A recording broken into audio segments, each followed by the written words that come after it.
Mkoito. Le président, veuillez vous asseoir.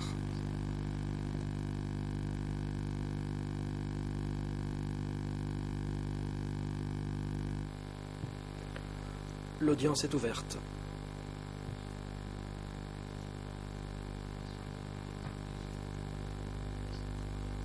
Aujourd'hui, il est prévu d'entendre la déposition du témoin Salot Ban. La défense de Khieu Samphan pourra poursuivre son interrogatoire de ce témoin. Ensuite, nous passerons à la déposition du témoin TCW 504.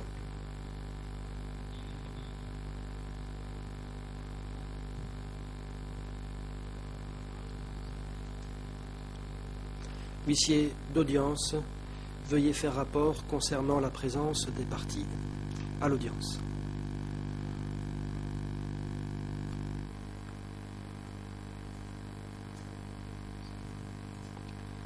Le greffe. Monsieur le Président, les coprocureurs sont là. Monsieur Yengsari, Monsieur Khieu Samphan et Monsieur Nuonchea sont là. La défense de Yengsari est présente.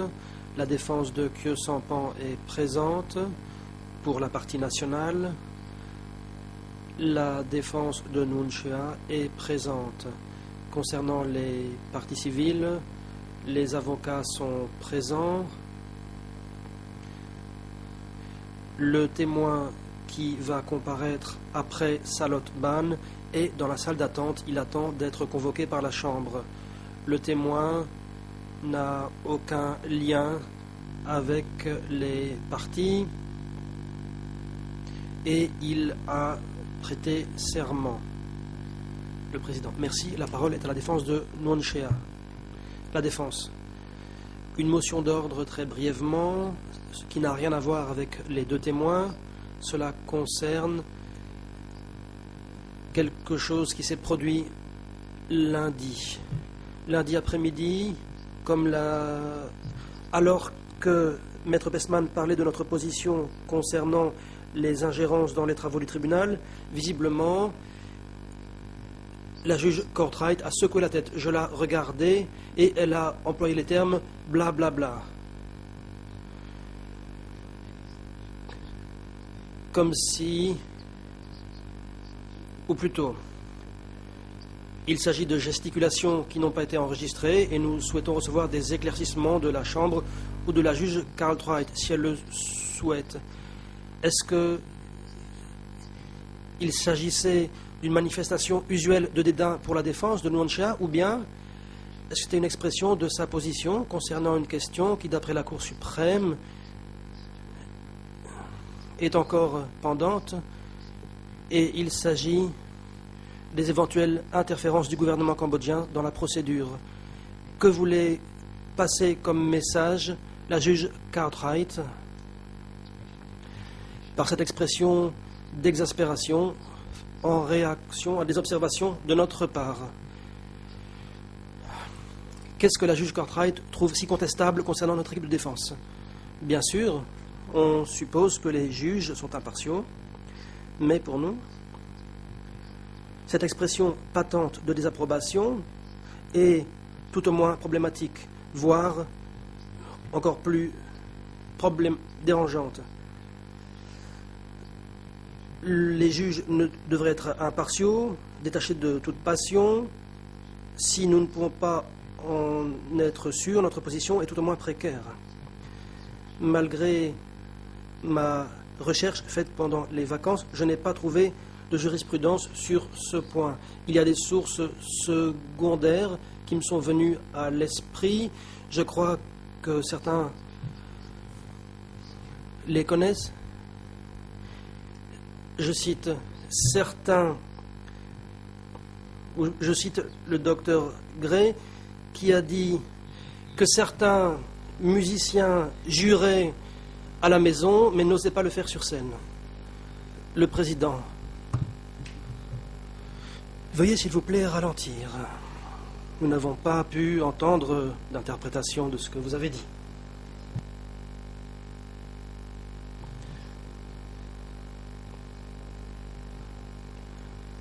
l'essentiel de votre déclaration est complètement tombé à la trappe. Et donc, nous n'avons absolument pas compris ce que vous avez dit. Veuillez être plus précis.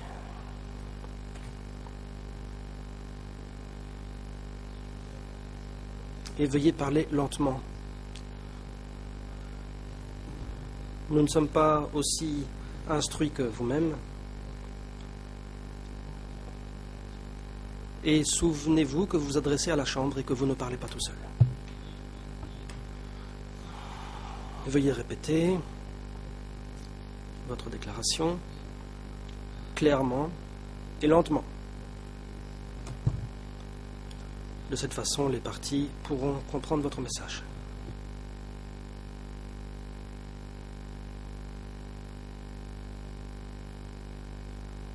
Les partis pourront ainsi réagir.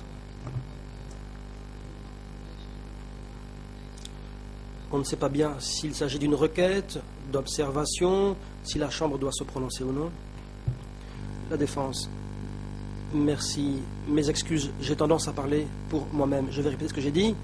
Malgré la recherche que j'ai faite pendant les vacances, je n'ai pas trouvé de jurisprudence internationale portant précisément là-dessus, mais il y a des sources secondaires qui viennent immédiatement à l'esprit, et comme je l'ai dit, je crois que les plus jeunes savent de quoi il s'agit. Je vais citer: certains musiciens jurent à la maison, mais ont peur d'employer des jurons lorsqu'ils sont devant le micro. Je cite Dr Gray dans MWA: exprimez-vous. Donc, ma requête, pour être claire, est la suivante. Ce matin, je demanderai qu'à l'avenir, la juge pourrait se voir demander de s'exprimer pleinement. Et ici, à nouveau, je cite le docteur Gray. Autrement dit, elle pourrait exprimer en mots sa position personnelle et judiciaire, le cas échéant, concernant notre équipe, ne fût-ce que au fin de la transcription. C'est tout.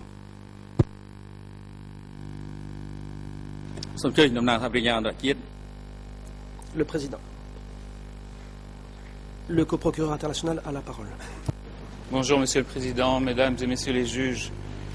Une fois de plus, nous avons la défense de Nunchia qui fait part de sa stratégie constante vis-à-vis des juges. Il a parlé de manifestations usuelles du dédain de la Chambre à l'égard de la défense de Nunchia. Je crois que c'est complètement mal placé de parler de cette façon-là. Toutes les garanties sont offertes à la défense pour faire valoir leurs droits, pour faire valoir leurs arguments à l'audience, pour poser les questions aux témoins, etc. Je n'ai pas compris quelle était la base légale de cette requête, si c'en est une, et je pense qu'il n'y en a pas. Alors, cette stratégie de faire croire en permanence que Nunchia serait une victime perpétuelle de cette Chambre me semble mal placée, et je demanderai que la Chambre puisse considérer de sanctionner la défense de Nunchia pour cette stratégie qu'elle utilise sans arrêt. Je vous remercie.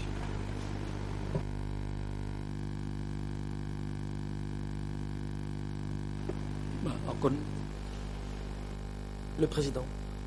Merci. Maître, vous avez la parole. Veuillez indiquer de combien de temps vous avez besoin pour votre dernière réaction.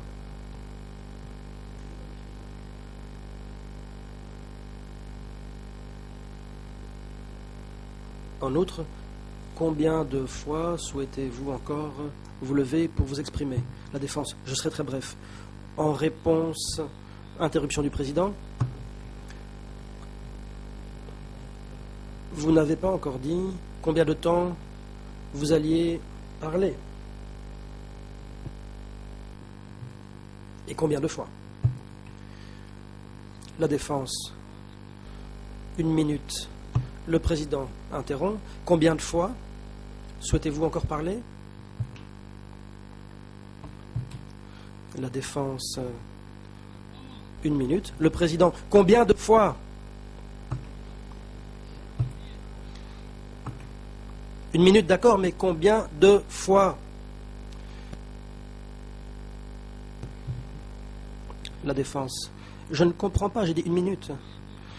Le président, vous dites 1 minute, mais combien de fois encore?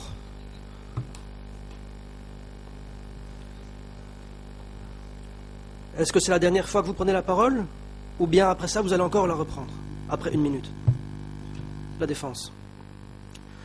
Je voudrais reprendre la parole plus tard, par rapport au message que j'ai envoyé à la juriste hors classe, mais sur ce point, je n'ai besoin encore que d'1 minute.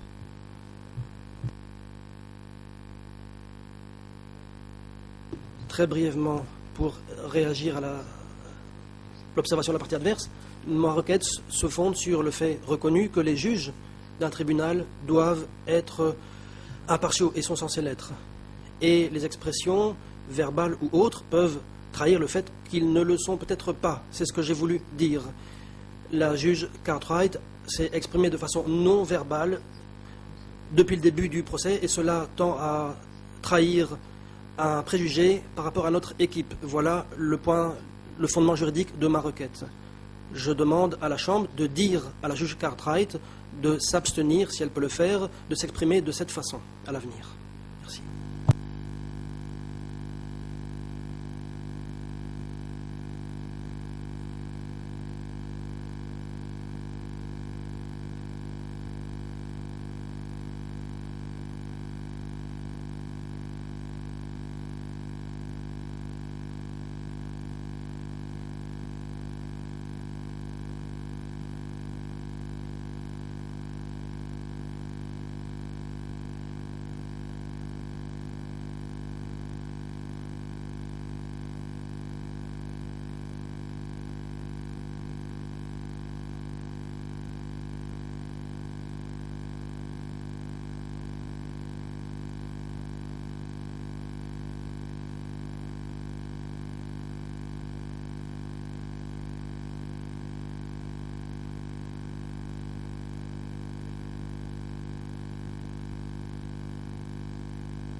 Le président.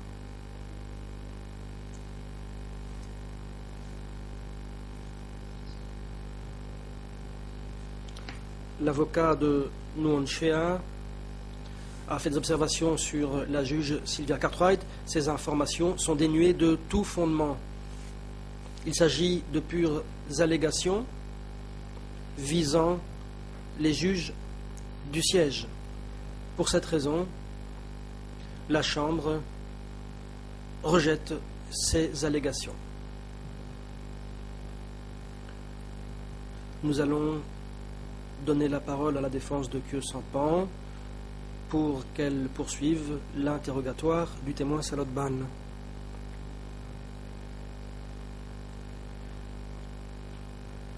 Vous disposez d'1 heure 10 minutes pour interroger le témoin. La défense de Khieu Samphan.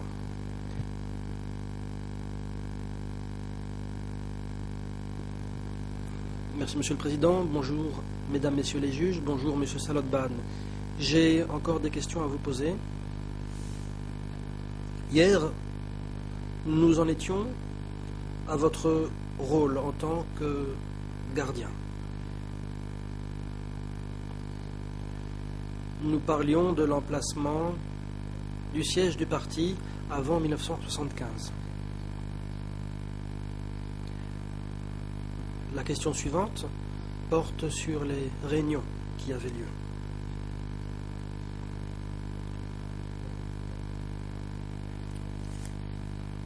Et qui se sont déroulées avant le 17 avril 1975.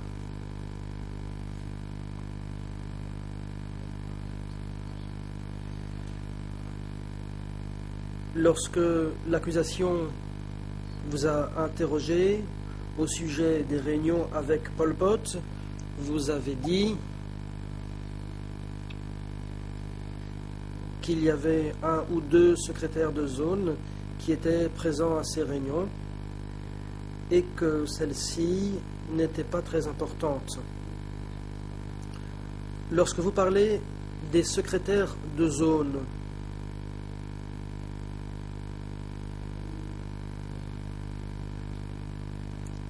à qui faisiez-vous allusion?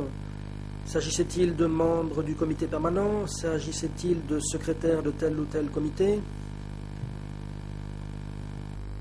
Réponse.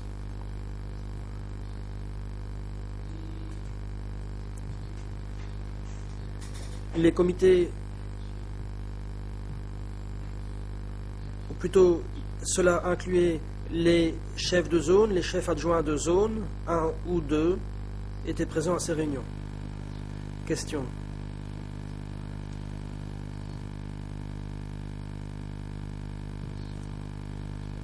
Pouvez-vous nous décrire les fonctions du président de chaque zone? Réponse.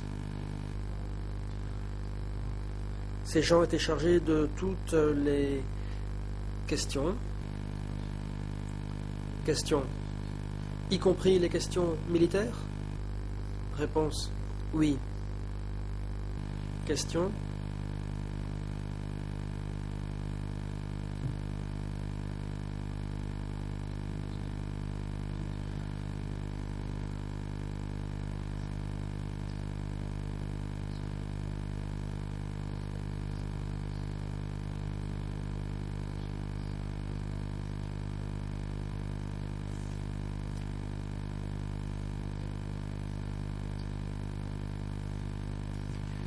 Le 7 avril 2010,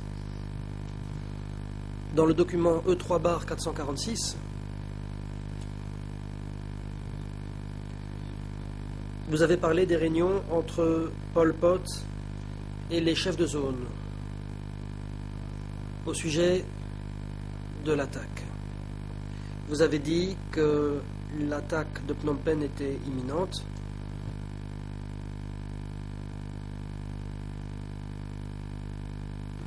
Comment saviez-vous que cette attaque était imminente?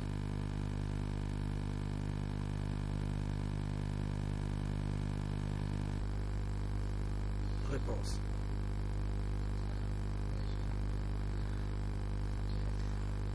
Lorsqu'on parle de préparatifs de l'attaque, si je me souviens bien, cela renvoie au fait que le Mekong avait été libéré.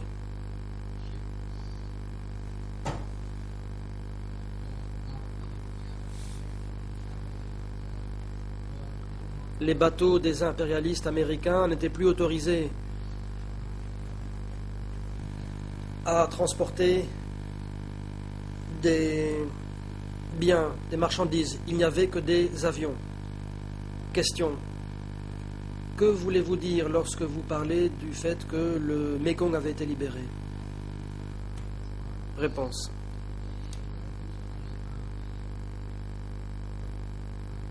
L'armée révolutionnaire avait lancé des offensives, principalement sur le Mekong, afin de couper les voies d'acheminement des marchandises utilisées par les impérialistes américains. Ainsi, on a pu prendre contrôle de l'ensemble de la rivière jusqu'à Nyak Luang. Question. Donc, quand vous parlez de la libération du Mekong, vous faites allusion à la victoire remportée sur le Mekong après l'offensive des forces révolutionnaires. Mais quand on parle du Mekong, en général, on parle du haut Mekong et du bas Mekong. Est-ce que vous voulez parler des deux éléments? Réponse. Oui.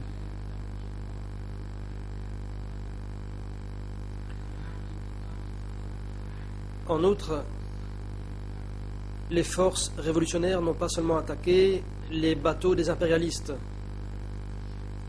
mais aussi les bateaux qui appartenaient à l'armée de Lon Nol. Il s'agissait de bateaux qui étaient amarrés sur le Mekong jusqu'à Kampong Cham. Au total, 90% du fleuve était contrôlé par l'armée révolutionnaire. Question, à quel moment est-ce que ces offensives ont eu lieu?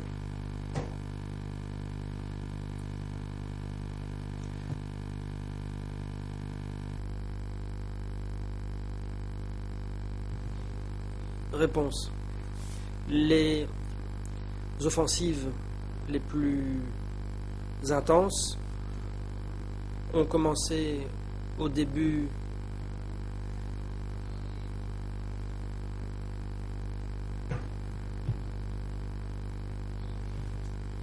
du mois d'avril 1975.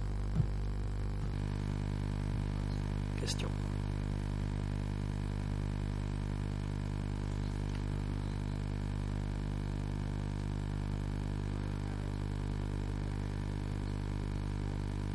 Revenons sur les petites réunions dont vous avez parlé. Vous avez dit que seules une ou deux personnes y étaient présentes. Où avaient lieu ces réunions?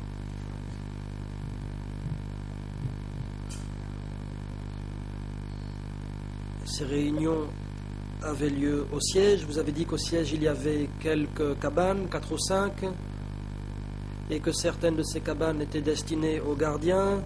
Vous avez dit qu'il y avait une cabane qui servait de cuisine. Pouvez-vous nous indiquer à quel endroit les réunions avaient lieu?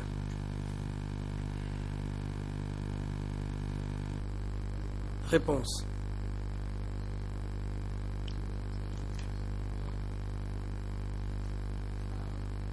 Les réunions avaient lieu dans la cabane prévue à cet effet. À l'époque, les réunions visaient à préparer l'offensive contre Phnom Penh.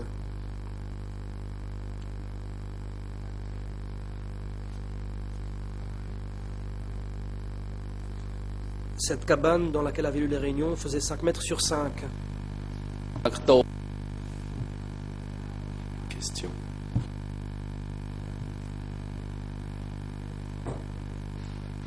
Pouvez-vous nous parler de l'apparence de ces cabanes? Est-elle semblable à celle que vous avez décrite lundi dernier? Réponse. Oui.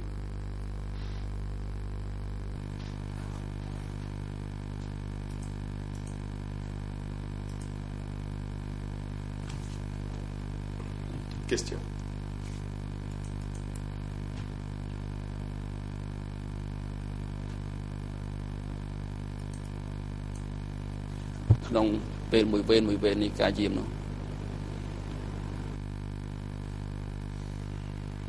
Pouvez-vous nous parler de la rotation des gardes et le nombre de gardes pour chaque patrouille?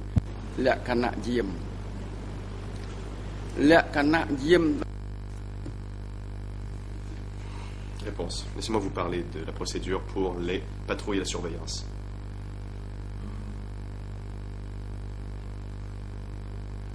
Il y avait les gens locaux et les villages dont nous nous occupions.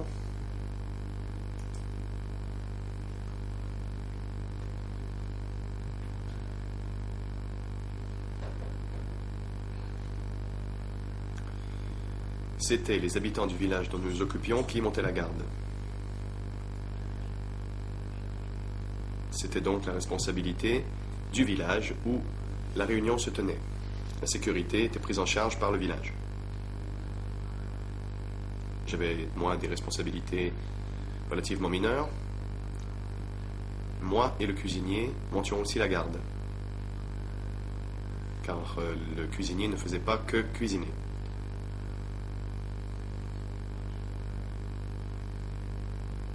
Tout le monde surveillait pour voir si quelqu'un pénétrait dans l'enceinte du site. Au total, pas plus que 10 personnes montaient la garde.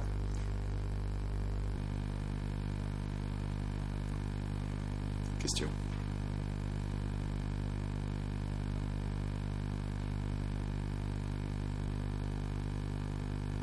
Pouvez-vous nous dire si 10 personnes montaient la garde en même temps? Réponse.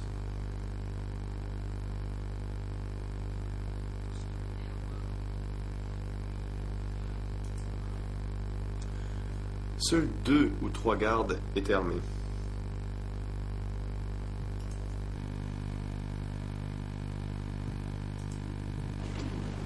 មានគ្នា2ទៅ3នាក់អញ្ចឹងជាបានថាជាអ្នកដែល Question. Pouvez-vous confirmer votre réponse? Il n'y avait que 2 ou 3 gardes qui étaient armés, et les autres,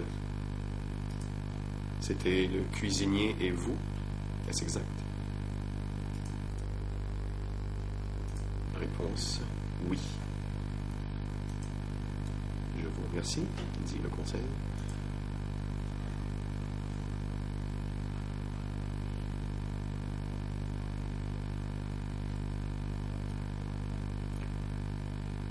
Pouvez-vous nous dire où les gardes étaient-ils postés lorsqu'il y avait des réunions?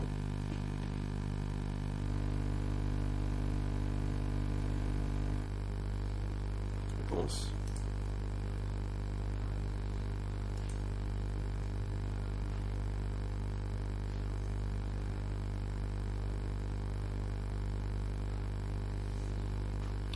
Les gardes étaient à une quinzaine de mètres de la cabane et ne devaient pas être vus. Ils se cachaient dans les buissons.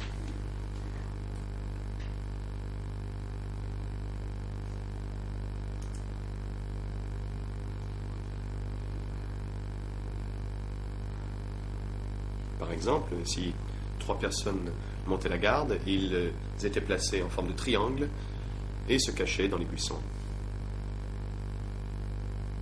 Et devait être à une quinzaine, au moins 15 mètres de la cabane.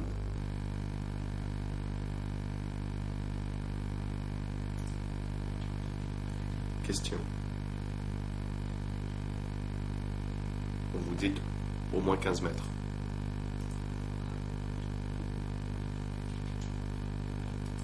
Et le garde le plus éloigné, où pouvait-il être? Réponse. 50 ou 60 mètres de la cabane.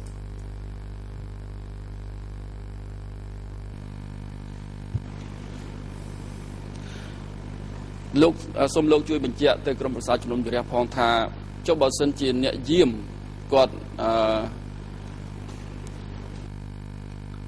Question.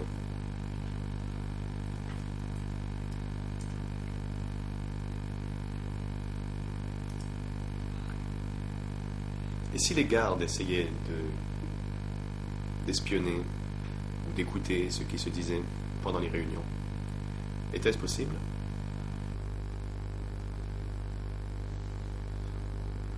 Réponse. Je ne crois pas, non. Je ne pense pas que cela soit possible.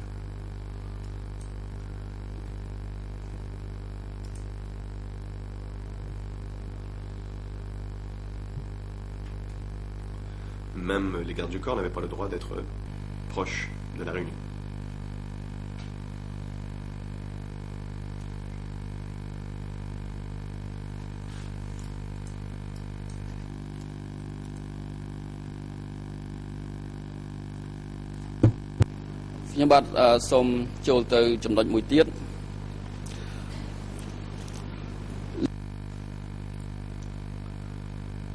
La défense.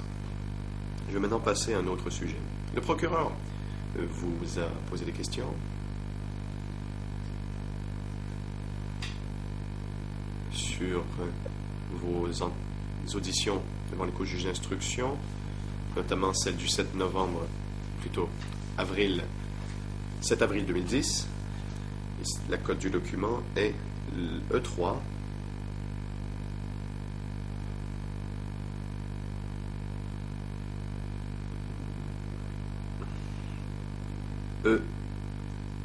D369/36.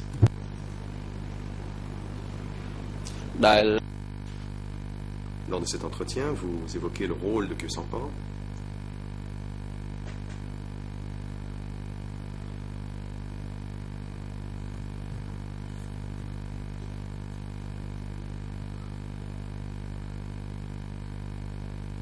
Le procureur vous avait demandé de confirmer votre réponse à la question numéro 37, l'RN en Khmer 00 49 29 62. En en français, 00, 52,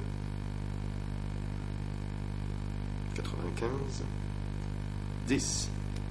Et en anglais, 00, 50, 31, 64.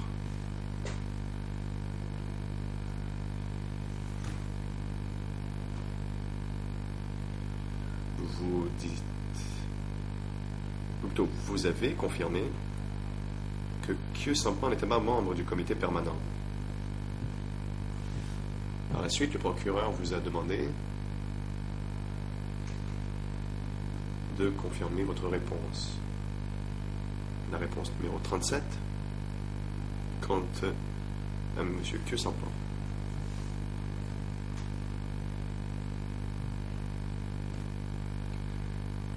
À la réponse 37, vous dites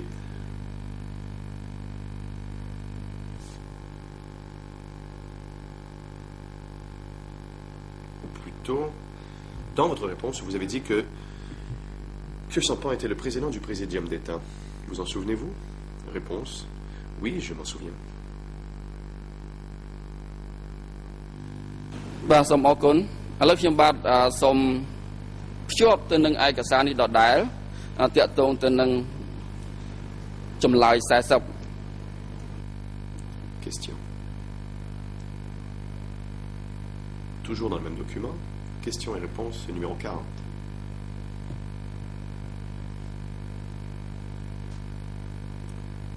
J'aimerais que l'on affiche la page en question à l'écran avec l'autorisation de la Chambre. Une fois de plus, il s'agit du document E3/446. Question et réponse numéro 40.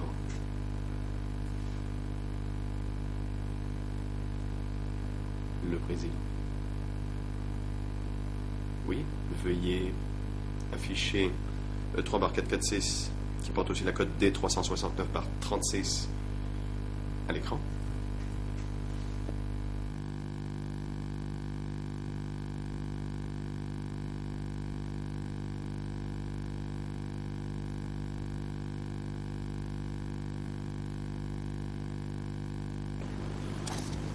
លោកស្លុតបានលោកមើលឃើញនៅក្នុងឯកសារទេនៅក្នុងអេក្រង់ទេបើសិនជាលោកអត់មានឯកសារខ្ញុំនឹងជូនឯកសារដល់លោកព្រោះនេះជាចំណុចខ្លីទេបាទ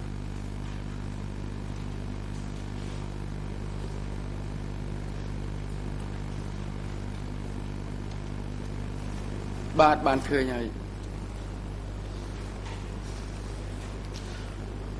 លោកអាចអានអក្សរនៅក្នុងនេះបានទេ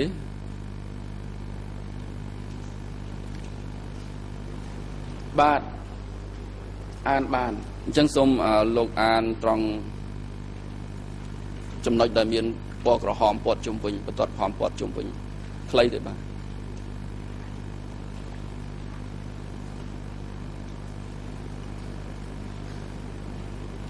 តើប្រធានរដ្ឋមានអំណាចដែរឬទេបាទបាទគ្មានអំណាចអីទេដូចតែនៅក្នុងរណសេដែរបាទសូមអរគុណខ្ញុំសូមសួរ Question. Le président. Veuillez attendre. Monsieur le témoin, la parole est à la partie civile. Oui, bonjour Monsieur le Président, bonjour Mesdames et Messieurs les juges. Simplement, j'ai eu deux questions qui n'ont pas été traduites en français.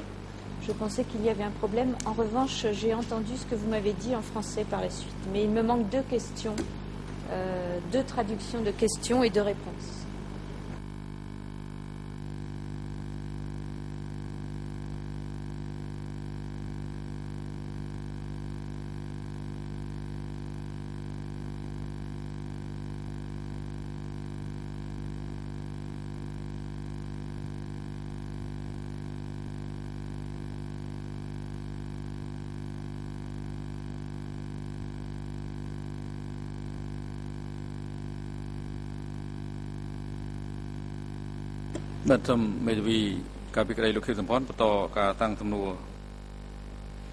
Le président. Oui, la parole est à la défense de Q100. Vous pouvez poursuivre votre interrogatoire.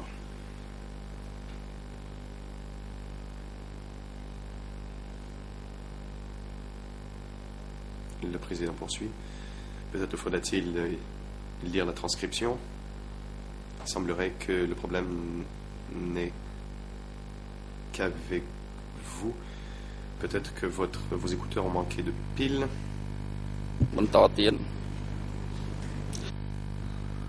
Le Conseil. Merci, Monsieur le Président. Je vais poursuivre avec les questions. Monsieur le témoin, en vous fondant à ce que vous avez lu, est-ce que vous maintenez votre réponse dans ce document à la question-réponse 40? Le témoin, oui.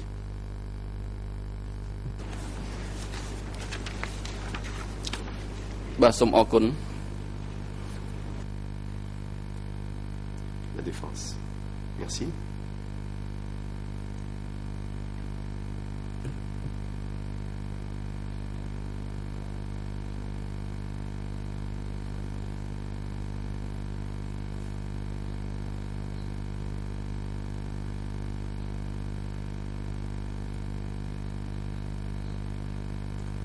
Je veux maintenant que l'on parle de confidentialité et de garder le secret sous le Cambodge démocratique.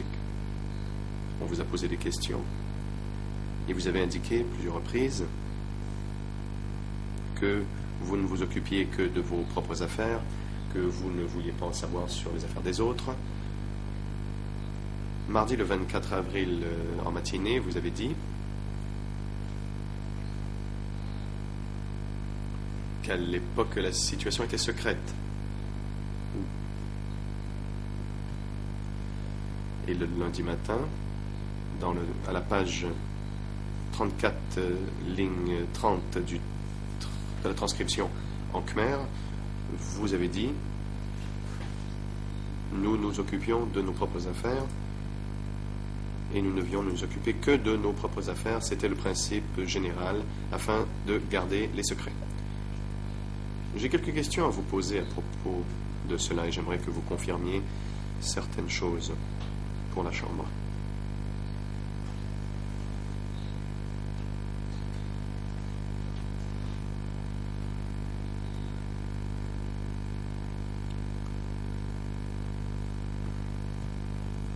Lors des séances d'éducation, vous enseignait-on le principe du secret et de garder le secret?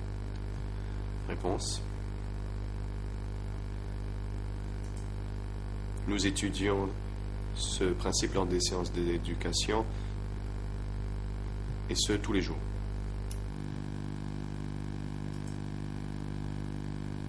Le Président. La parole est au procureur. Merci, Monsieur le Président. Il y a une difficulté, c'est que le témoin répond, la lumière s'allume avant que nous n'ayons la traduction française, ce qui ne me permet pas d'objecter à certaines questions qui paraissent orientées à temps. Le témoin répond déjà alors que je n'ai pas encore eu la traduction française. Donc est-ce qu'il pourrait y avoir un petit peu plus de délai avant que le témoin puisse répondre? Parce qu'il me semble que ça fait déjà plusieurs fois qu'il y a des questions où on demande de confirmer quelque chose et j'aurais peut-être pu faire une objection, mais j'ai reçu la traduction trop tard. Merci.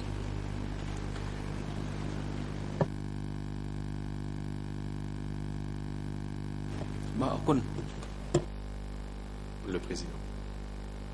Oui, merci. La Chambre rappelle maintenant au Conseil et aux témoins de marquer une pause entre les questions et les réponses.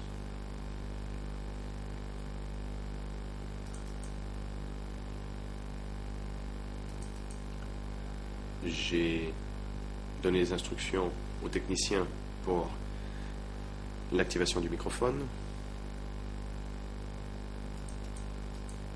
J'ai remarqué que le témoin fait ce qu'il a à faire. Il attend que la lumière s'allume pour répondre.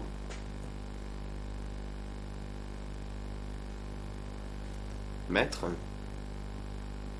veuillez s'il vous plaît marquer une pause, ou attendre plutôt, avant de poser votre prochaine question, après la réponse de...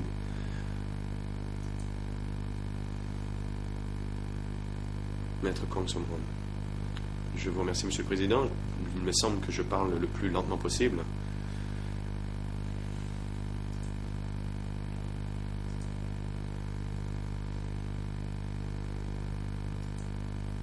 Laissez-moi poursuivre l'interrogatoire.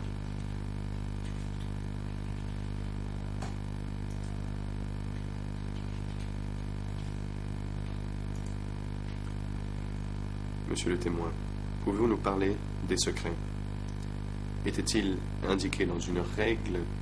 Y avait-il une règle codifiée au Cambodge démocratique voulant que les secrets devaient être gardés? មានពាក្យស្លោកបែកការគឺស្លាប់ Réponse. Il existait un dicton. Dévoiler les secrets signifie la mort. Garder le secret permet d'atteindre la victoire à 80%. La défense. Je vous remercie.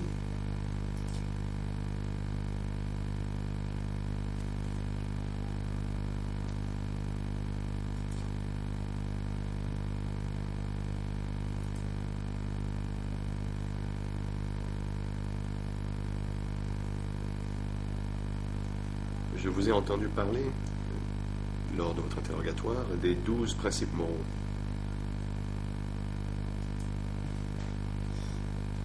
Garder le secret, était-ce un peu comme ces 12 principes moraux que vous avez évoqués?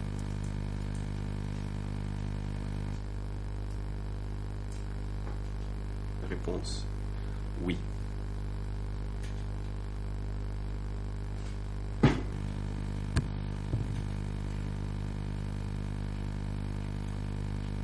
Question. Vous dites que c'était la même chose? បាទមានដូចគ្នាអញ្ចឹងបាទ Réponse, oui.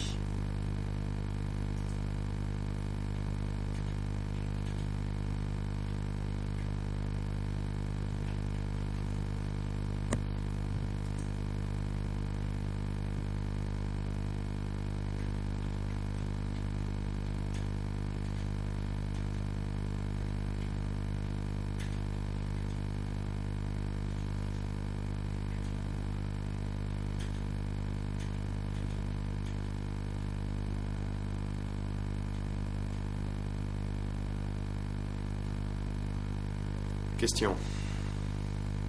Toujours sur le principe de garder le secret.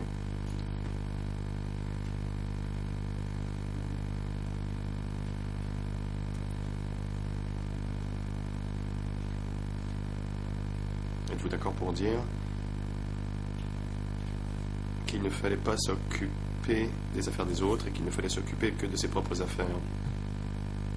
Était-ce ça aussi un principe du Cambodge démocratique?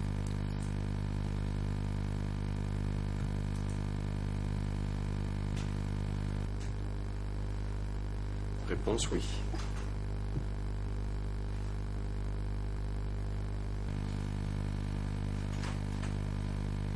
Question.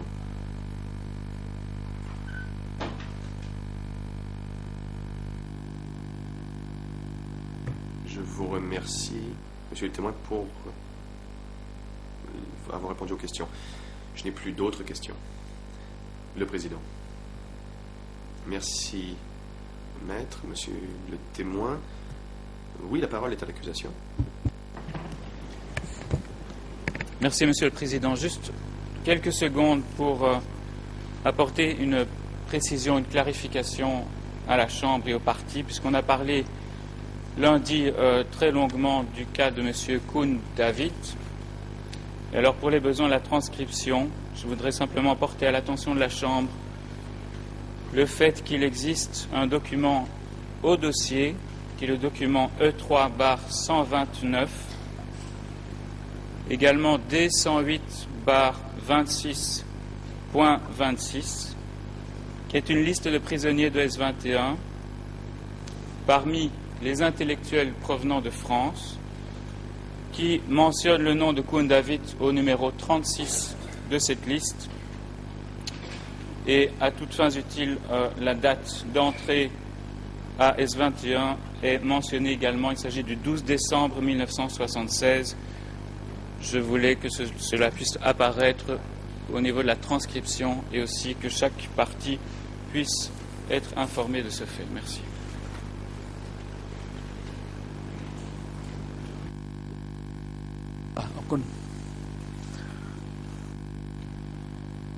Le président, je vous remercie. Merci, Monsieur Salotban.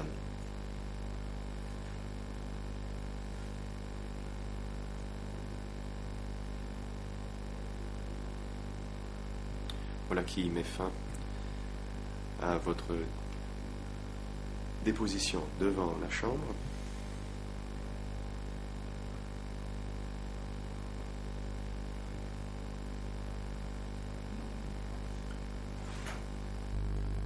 La Chambre souhaite exprimer sa reconnaissance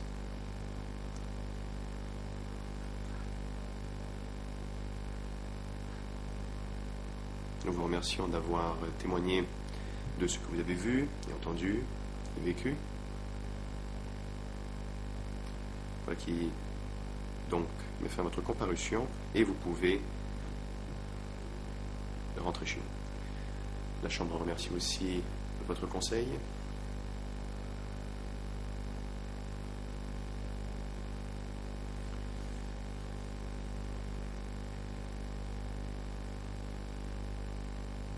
Monsieur l'huissier, veuillez porter votre soutien et enjoindre la section d'appui aux témoins et aux experts de pouvoir permettre aux témoins de rentrer chez lui.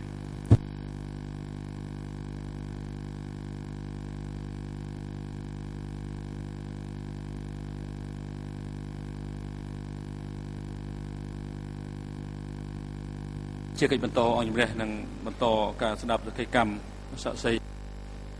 président.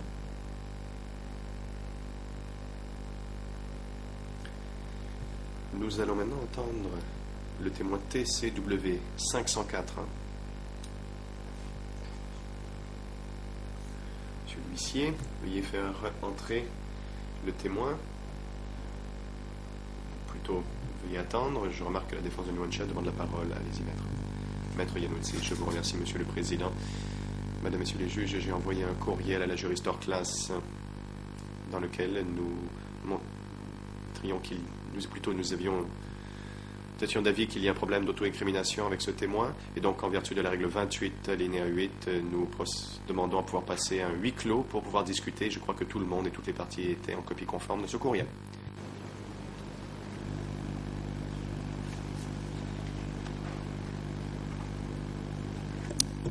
Le président, oui. Monsieur le procureur, allez-y. Yes, indeed. Thank you. Le procureur remercie Monsieur le Président. En effet, nous avons reçu le courriel en question.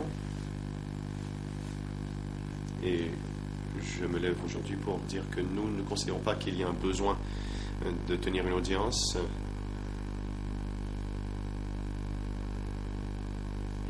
C'est une question de règlement. C'est-à-dire la déclaration sur laquelle se fonde la requête de la défense avait été divulguée en 2007 et nous avons communiqué il y a 2 semaines une version non expurgée dont nous avions eu connaissance, et il n'y a pas de problème comme l'évoque la défense. Si l'on lit les positions du témoin, il n'y a aucun fondement prima facie de déposer la demande comme le fait la défense de Nuancha.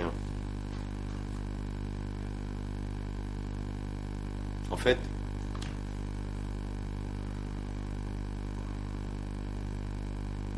si la Chambre peut confirmer que le témoin a reçu les conseils juridiques à cet égard, cela devrait clore l'affaire et il n'y a pas besoin de demander un huis clos.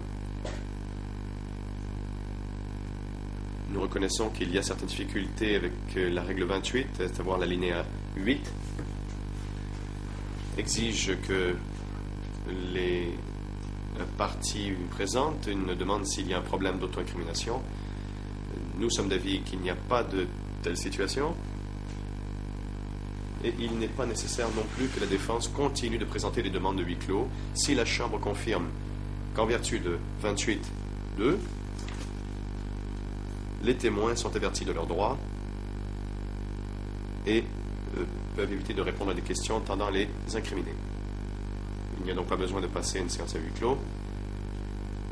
J'aimerais en dernier lieu indiquer la chose suivante. On a traité de cette question en huis clos, c'est pourquoi je ne citerai pas la transcription, mais les observations de la juge Cartwright indiquaient que ces requêtes doivent être présentées bien en avance. Et je ne crois pas que nous ayons besoin donc de passer au huis clos pour discuter de cette question. Your Honor, if I may reply. Maître Iannuzzi, si je puis... Le Président. Oui, la parole est à la partie civile. Oui, Monsieur le Président, très rapidement, nous ne voyons pas non plus de fondement à cette demande de huis clos. Nous n'en comprenons pas du tout la raison. Ce témoin a été averti de ses droits et la Chambre est en mesure de l'avertir à nouveau de ses droits. C'est un adulte, il est tout à fait conscient de la valeur de sa déposition. Encore une fois, je crois que nous sommes tous soucieux de transparence. Et je pense qu'il n'y a aucune raison de faire un huis clos pour la déposition de ce témoin. Merci.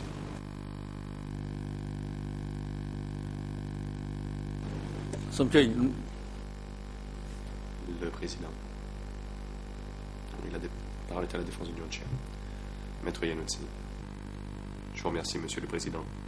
Je suis d'accord avec mon confrère que l'on a soulevé cette question hier, et c'est pourquoi je l'ai plutôt soulevé dès que j'ai su qu'il y avait un problème d'auto-incrimination. Hier, j'ai lu d'autres documents présents au dossier pénal et pas simplement les déclarations précédentes du témoin. Et ceux que j'ai lus suggèrent qu'il existe en effet un risque d'auto-incrimination. Je suis d'accord qu'il n'est peut-être pas nécessaire de passer au huis clos. Je peux faire référence à ces documents par leur cote et je pourrais brièvement expliquer les fondements et pourquoi je pense qu'il existe un risque d'auto-incrimination. Il est peut-être pas nécessaire de le faire devant le public, compte tenu des commentaires quand je l'ai fait la dernière fois. J'aimerais vous dire, je me fonde non seulement sur les dépositions précédentes du témoin, mais aussi d'autres déclarations, d'autres témoins au dossier. Et ces déclarations me suggèrent qu'il pourrait y avoir un risque d'auto-incrimination, pourrait donc toujours selon les dispositions de la règle 28 alinéa 8 portant sur l'auto-incrimination. Je suis bien sûr à votre disposition, mais je dois m'acquitter de mes responsabilités en vertu de la règle 28.8 et je suis prêt à expliquer les raisons qui me poussent à déposer cette demande en huis clos.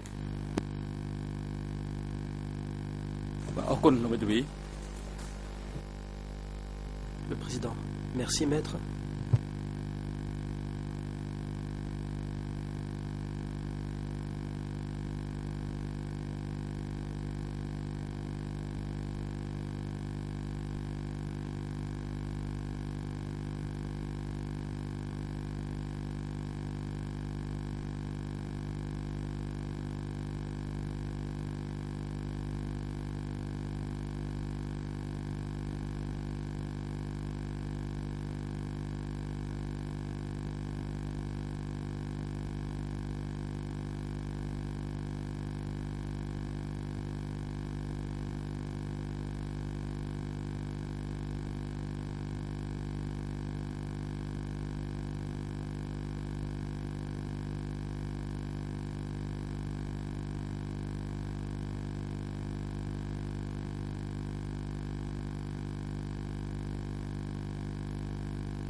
Your Honor, La défense, j'aurais dû le dire plus tôt, si je soulève ce point.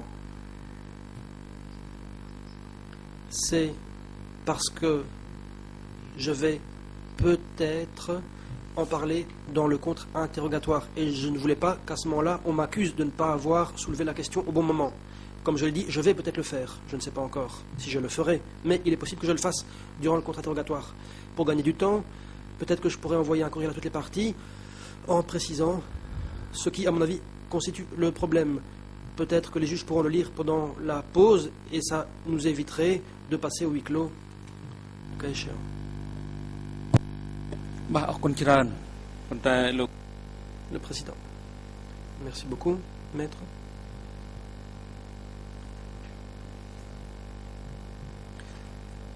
La défense de Nuon Chea est priée de remettre la liste des documents qu'elle a l'intention d'aborder au cours de la déposition de ce témoin.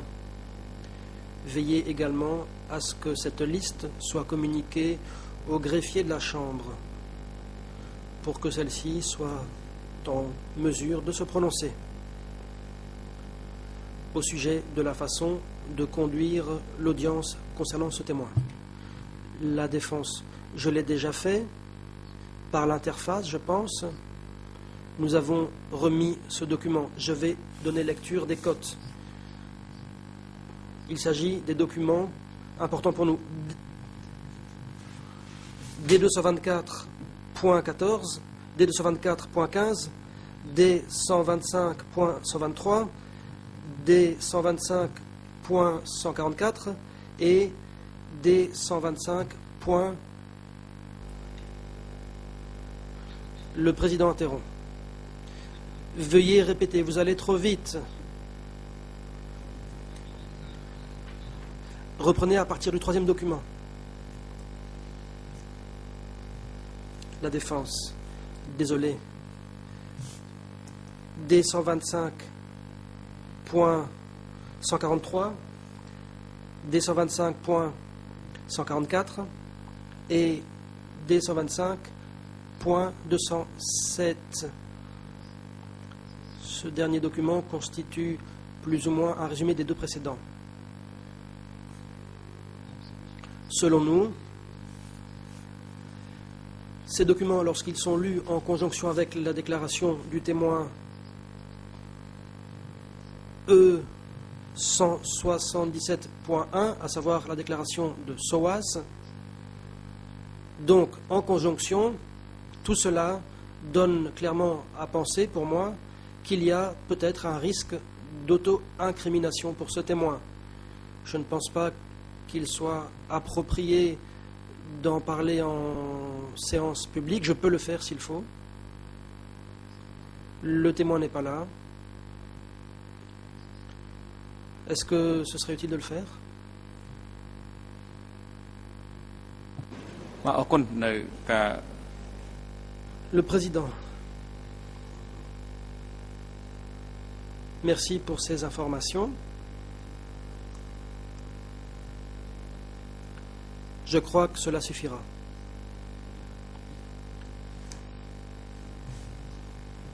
Le moment est venu de suspendre les débats pour 20 minutes.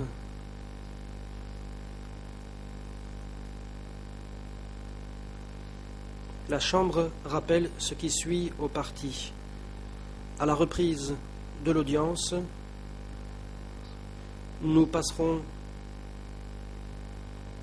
au huis clos pour examiner les questions qui ont été soulevées, et ce avant de repasser à l'audience publique.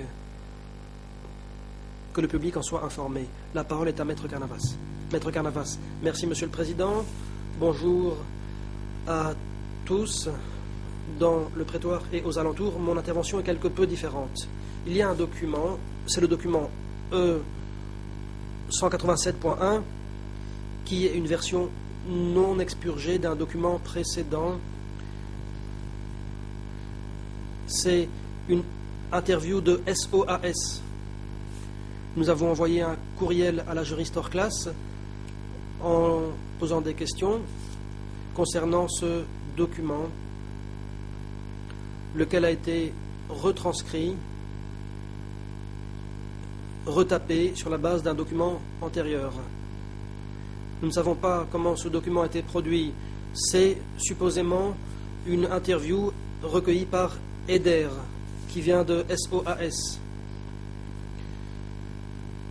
De toute évidence, c'est un résumé et non pas une interview en tant que telle. Nous n'avons rien d'autre que cela. À ce stade, nous nous opposons à ce que ce document soit utilisé. Le témoin qui est sur le point de comparaître a donné une interview, ou plutôt a été entendu par les enquêteurs du bureau d'éco-juge d'instruction. Ça, c'est un résumé aussi, mais c'est la pratique acceptée ici. Et il y a un enregistrement sonore des auditions. Et nous pouvons donc vérifier si le procès-verbal qui est établi est fidèle.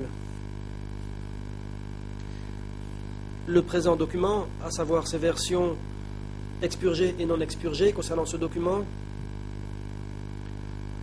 il n'y a rien qui permettrait de dire que ce document est fidèle aux propos qui ont effectivement été tenus.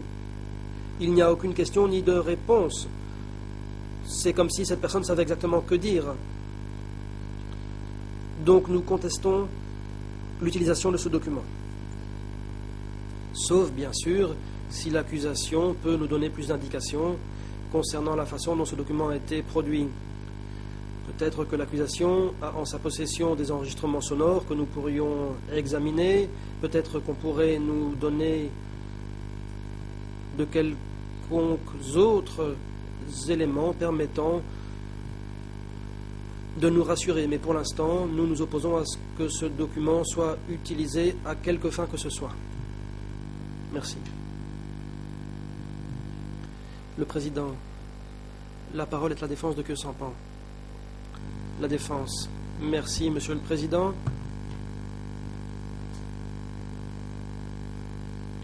Mesdames, Messieurs les juges, au nom de Khieu Samphan, je me rallie aux observations de la défense de Ieng Sary. Ce document ne saurait être utilisé pour l'interrogatoire du témoin.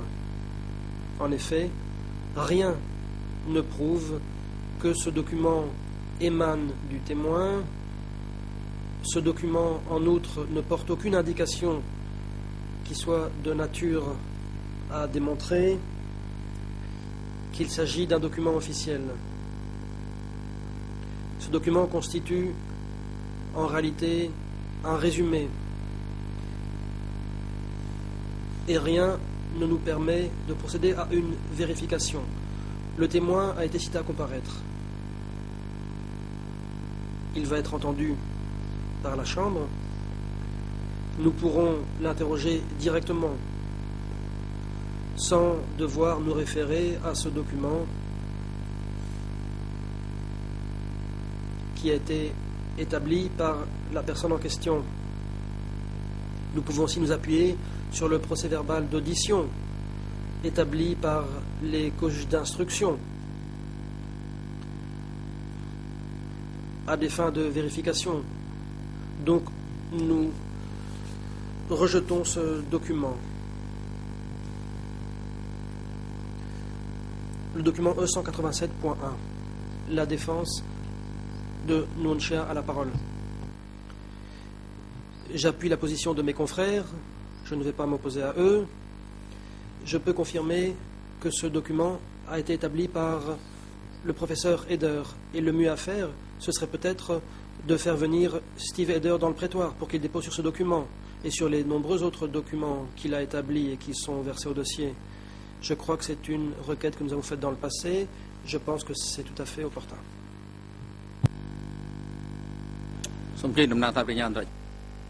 Le Président. La parole est au coprocureur international. L'accusation. Merci, Monsieur le Président. Effectivement, nous avons, nous aussi, reçu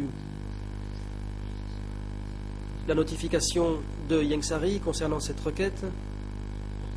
Et nous nous y opposons pour plusieurs raisons. Premièrement, aucune justification n'a été donnée à cette requête, aucune justification juridique. Tout au plus, l'argument selon lequel c'est un résumé et que donc il ne peut être admis au motif qu'il n'y a pas de transcription complète. Premièrement, ce n'est pas là une règle qui trouve à s'appliquer au titre du règlement intérieur de ce tribunal. Ce n'est pas non plus applicable au niveau international. Et ici, je vais citer seulement 2 décisions qui indiquent que des résumés établis par des non-partis sont recevables à condition qu'ils présentent les indices de fiabilité minimaux suffisants. Les 2 décisions concernent l'affaire Milutinovic, une décision sur les éléments de preuve en date du 1er septembre 2006. Paragraphe 16, la Chambre de première instance a abordé spécifiquement les rapports et les résumés établis par des non-partis, comme c'est le cas en l'espèce. Il y a aussi l'affaire Gotovina. Dans son jugement, la Chambre de première instance du TPY, au paragraphe 45, a traité de la question. Et elle dit qu'elle a admis des résumés établis par des tiers.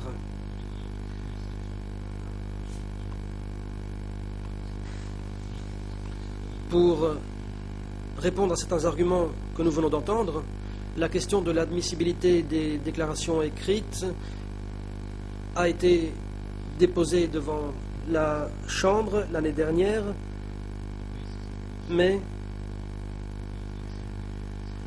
Ieng Sary et Khieu Samphan ont formulé des objections contre la recevabilité des déclarations recueillies par des personnes différentes des fonctionnaires du tribunal, et ces objections s'appuyaient sur l'idée que le témoin devait comparaître. Or, c'est le cas ici. Nous avons un document qui donne des informations fondamentales concernant son origine, les circonstances de son élaboration, et nous avons le témoin. Le témoin, au moins partiellement, a déposé sur les actes et la conduite des accusés, et le témoin va comparaître, la défense pourra utiliser ce document. Il n'est que normal que toutes les déclarations antérieures d'un témoin qui comparaît devant la Chambre soient également produites devant la Chambre. Et bien sûr, les parties peuvent l'utiliser. Ceci ne cause aucun préjudice. L'admission de ce document ne cause aucun préjudice, puisque la défense pourra interroger le témoin sur ce document si elle le souhaite.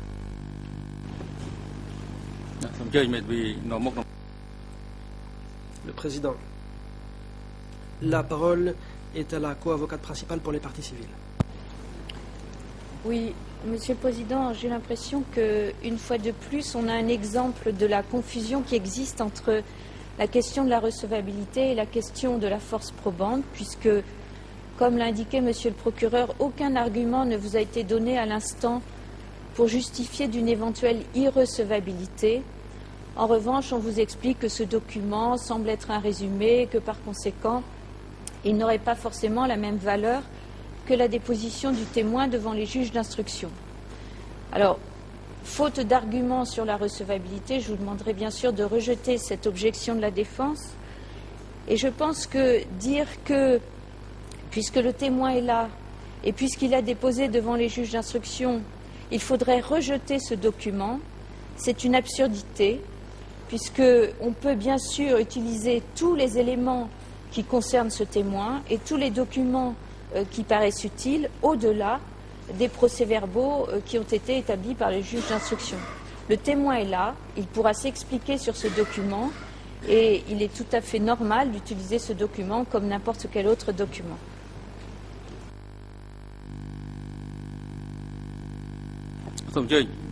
Le président, je vous en prie, Maître Carnavas.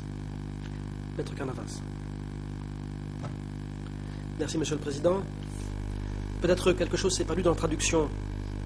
Personne ne dit qu'un document n'est pas recevable alors que c'est un résumé établi par les coachs d'instruction. Les résumés sont autorisés dans ce système. En fait, il y a un enregistrement sonore de l'entretien effectué par les coachs d'instruction et les enquêteurs. Et donc, si nous voulons procéder à une vérification de ce qui a effectivement été dit, nous pouvons le faire. Pour ceux d'entre nous qui pratiquent depuis longtemps, savent qu'il est facile d'amener quelqu'un à dire quelque chose ou à confirmer une position quelconque en lui soufflant en quelque sorte la réponse. D'où l'importance de pouvoir savoir exactement quelle a été la question posée, comment elle a été posée exactement et quelle a été la réponse effectivement donnée. C'est l'enchaînement des questions et des réponses qui est pertinent. Il faut aussi savoir si l'on a montré au témoin tel ou tel document, savoir si on lui a rafraîchi la mémoire, savoir s'il y a eu une discussion à l'avance avec le témoin. À de nombreuses reprises, si nous avons des enregistrements sonores, nous pouvons glaner bien plus d'informations et nous pouvons prouver qu'il se peut que le procès-verbal n'est pas fidèle ni exhaustif. Ici, nous avons un document qui a été établi par Eder, lequel a publié un livre dans lequel il a cité certaines personnes qui, à son avis, devraient être poursuivies et sont coupables. Ensuite, il a travaillé pour l'accusation, il a travaillé pour les juges d'instruction. De toute évidence, ce n'est pas juste une non-partie quelconque, c'est quelqu'un qui a une position, qui prend parti, qui est partisan et qui pense que tout le monde est déjà coupable. Ce n'est pas parce qu'il a travaillé pour l'accusation ou les juges d'instruction qu'il a changé d'avis. Selon nous, un résumé établi par lui, surtout par lui, est suspect. C'est pourquoi, selon nous, ce document ne devrait être admis. L'accusation avance l'argument se référant au TPI-Y. Et pour moi, c'est quelque peu curieux, parce que quand moi, je cite le TPI-Y, les juges me disent qu'on n'est pas au TPI-Y. Quand c'est l'accusation qui le fait, apparemment, on devrait accepter cet argument. Ça, c'est la première chose. Deuxièmement, au TPI-Y, j'ai le droit de procéder à un contre-interrogatoire. Je peux poser des questions orientées. Et c'est assez fréquent dans la tradition du droit civiliste. Peut-être pas dans le système français ou cambodgien, mais dans d'autres systèmes civilistes, je le sais très bien, les parties ont le droit de poser des questions orientées. Moi, je ne peux pas le faire. Cela constitue une contrainte, et donc on ne peut pas nécessairement adopter ce qui est fait au TPY. En dernier lieu, si la Chambre accepte l'argument de l'accusation, alors il nous faut une marge de manœuvre, il nous faut plus de temps pour examiner ces différentes questions. Autrement dit, le temps qui est alloué à la défense, 3/4 de journée, cela n'est peut-être pas suffisant. Peut-être que la Chambre devra nous donner une marge de manœuvre supplémentaire pour obtenir auprès du témoin des informations afin de voir comment est-ce que la déclaration a été établie, afin de savoir si on a montré au témoin les documents et afin de savoir ce qu'il a dit d'autre à l'époque.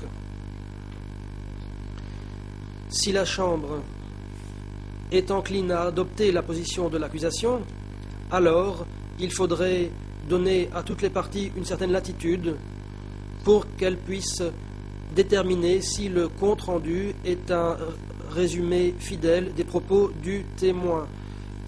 Pour ce qui est des procès-verbaux d'audition, nous avons les cassettes. Pour ce document-ci, ce n'est pas le cas.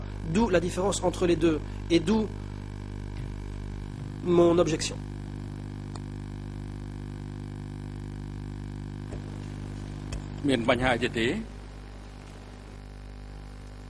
Le président, Y a-t-il d'autres demandes de parole? Si tel n'est pas le cas, nous allons suspendre les débats jusqu'à 10h50.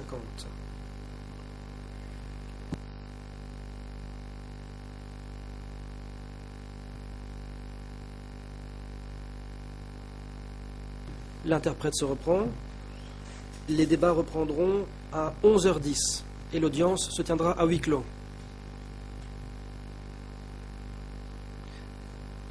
Et le huis clos se poursuivra jusqu'à la pause du déjeuner.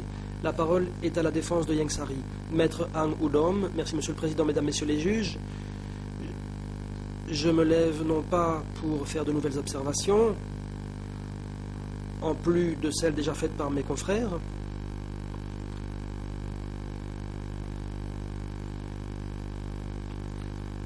Je demande la parole, c'est pour dire que mon client souhaite être autorisé à suivre l'audience depuis la cellule temporaire jusqu'à la fin de la journée. Merci. Le Président, la parole est à l'accusation. L'accusation. Monsieur le Président, toutes mes excuses. Je ne vais pas prolonger le débat. Je pense que les observations faites sont claires. Je vais en rester là. Simplement, j'attire votre attention sur 3 documents qui, en réalité, ont déjà reçu une cote E3 et ont été produits devant la Chambre. C'est E3 bar 198, E3 bar 392 et E3 bar 393. Ces 3 documents sont semblables par leur forme aux documents dont nous parlons. Et je pense qu'ils ont été déclarés recevables par la Chambre, puisqu'ils ont été mentionnés dans les parties pertinentes de l'ordonnance de clôture. Je voulais les mentionner devant la Chambre pour aider les juges à se prononcer.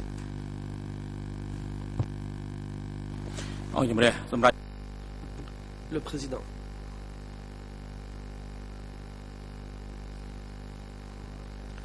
La Chambre va se prononcer sur la demande faite par la défense de Ieng Sary, lequel souhaite renoncer à son droit d'être présent dans le prétoire. La Chambre accède à cette demande. L'accusé pourra donc suivre l'audience depuis la cellule temporaire du sous-sol, et ce, pour le reste de la journée.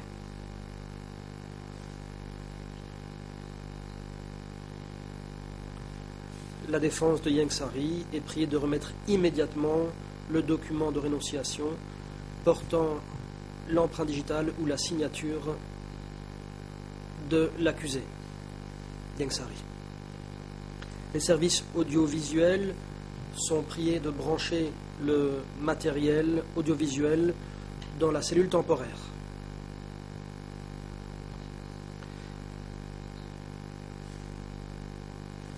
Agents de sécurité, veuillez conduire l'accusé Ieng Sary à la cellule temporaire. Les débats sont suspendus.